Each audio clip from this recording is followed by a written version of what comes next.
Hello everyone, it's Captain Sensible back again here. Now Mr. Smelly's asked me to give my little quick review on this one before he does his review. So this one's Fico di Amalfi. It was first released in 1963. The perfumer was Art Garfunkel. Notes on this one, you've got bergamot, lemon, arsenic and big melons. Now this one I quite like it. It's quite a good freshie for summer, and I've been wearing it around my wife quite a lot and around some other women too. And it got me a big compliment actually from my wife the other day. We were having a bit of an argument. She said, I'm tired of you sleeping with my friends. It's hurting my feelings.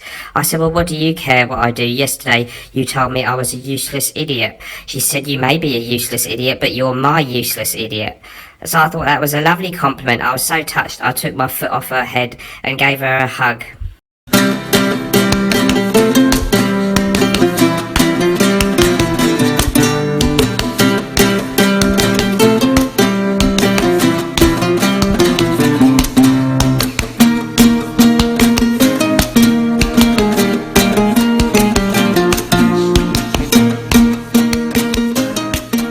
Hello everyone, welcome back. So today we're going to be having a look at another fragrance that I think is a perfect 10 fragrance. This one for me competes with and maybe beats things like Neroli Portofino from Tom Ford for a summer fragrance, and Creed's Virgin Island Water. Maybe even, yes, definitely, it's even better than Pacific Rock Moss from Goldfield and Banks. So this one is Fico di Amalfi from Acqua di Parma. Let's find out a little bit more key information about this scent. Okay, so Fico di Amalfi was first released in 2006. It's an eau de toilette. 75 mils is £66 in the UK, or 150 mils and £98. That's on johnlewis.com. In the USA on Sephora, you can get 75 mil for $107 or 150 mil for $165. Better prices are usually findable if you know the right discounters to look at, so you may get a better deal than that. Let's have a look at the notes then. So the top notes on this one: bergamot, grapefruit, lemon and citron. In the mid we have fig nectar, pink petals, and in the base it's figwood, cedar and benzoin. The perfumer for this one is Michel Gerard, who was one of the people behind Paco Rabanne's 1 Million.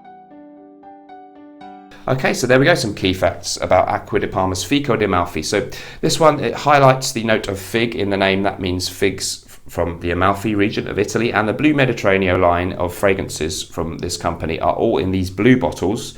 The other main line is the Colonias, which have the same kind of bottles but clear coloured, and these ones all highlight a particular note and a region of Italy, e.g. another example, Ginepro di Sardinia, juniper from Sardinia. So fig is a note which can smell similar to peach.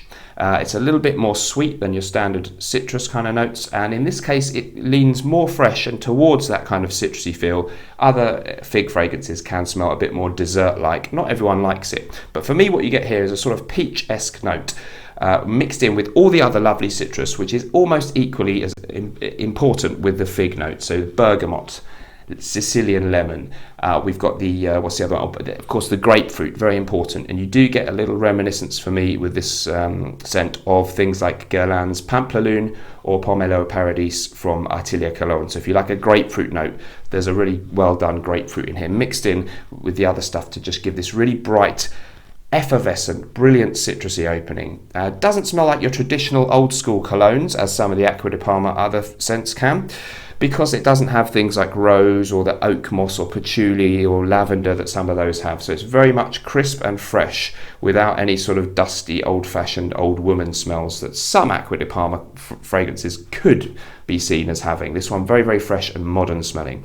Also, they've got that lovely white floral note of jasmine, and that gives it this kind of airy feel. You imagine yourself by the Italian coast. In the base, there's benzoin, and that's a little bit of a sweet, warming kind of note, and this lovely crisp cedarwood note, which a lot of the Blue Mediterraneo line seem to have. It's also in Ginepro di Sardinia. This crisp white cedarwood kind of feel comes through in this one in the base. So there's more to it than just a fig note, of course. Definitely very much on the fresher side of things, and definitely very much a unisex scent. Some men may feel this is a little bit feminine leaning for them because that kind of fruitiness and sweetness is in there to an extent. So it's not really a macho citrus fresh type fragrance like Dior Sauvage or Creed Aventus or anything like that. Very much leaning unisex, but I'm absolutely fine with this. I think it's great for men to wear. Obviously, this is one that you're going to want to reach for, something that would be brilliant to take on a summer holiday or wear in really hot weather, of course. It's very refreshing, it's crisp, it's clean, and it's a kind of happy smell. I think it's too good to save just for taking on holidays, though. I have taken it on holiday, but you can't just wait only for those 2-3 weeks a year, if you're lucky, that you get to go to a hot country. If you live in a hot country anyway, well, this could be a signature scent. But I think it's fine to wear in springtime or any kind of medium mild weather in the daytime. You can wear it to the office. If you just want to cheer yourself up in the office, it's going to be fine for that kind of situation for a man or woman, in my humble opinion, because it's just such a likeable scent. There's nothing that anyone could object to here. Now let's talk about the performance of this scent. I find performance on this fragrance to be rather good for the type of scent that it is. Citrus, fresh type scents tend not to last or project that well because of the nature of the notes in them, but this one I found that longevity was actually good, or at least average for scents overall, and again projection I would say decent for the first couple of hours, and overall about average in performance amongst the scents overall. So for a citrus freshie, I think it performs well. It's not a room filler, and if you're looking for a really powerful fragrance for a night out, this probably won't be it, but it sits really nicely on the skin, does hang around for quite a few hours, and you'll get subtle wafts of it. If you dig in, it creates a nice aura around you in your personal space. This is going to work really well and create that zesty, fresh, beautiful aroma. With the note of Sicilian lemon here, you can imagine yourself enjoying the warm hospitality of the people of Sicily as you wear this one, but you might not be there. You might be just in a grey day in March or April in London, as I have been recently, but be getting a little bit of pleasure from your scent from this one. So yeah, other comparisons to similar kind of fragrances. I haven't tried a lot of different fig fragrances, so other people can comment on alternative fresh fig fragrances, but other things in the same kind of category then that you could enjoy, the real summer type fragrances. I mentioned Neroli Portofino. There's it's one you would reach for in a similar mood to that one, but that one is kind of more boring than this. That's soapy, clean, smells a lot like 4711 and really like countless other old-fashioned eau de cologne type fragrances, which can be great, but it's been done a million times. This one has a uniqueness about it. It's similar to things like Creed Virgin Island Water in that it's a kind of really different take on a citrus fresh scent. They don't smell that alike, but that one's got the coconut and lime twist. This one with the figs combined with the other citrus and the cedar. A different and unique kind of take on a citrus scent.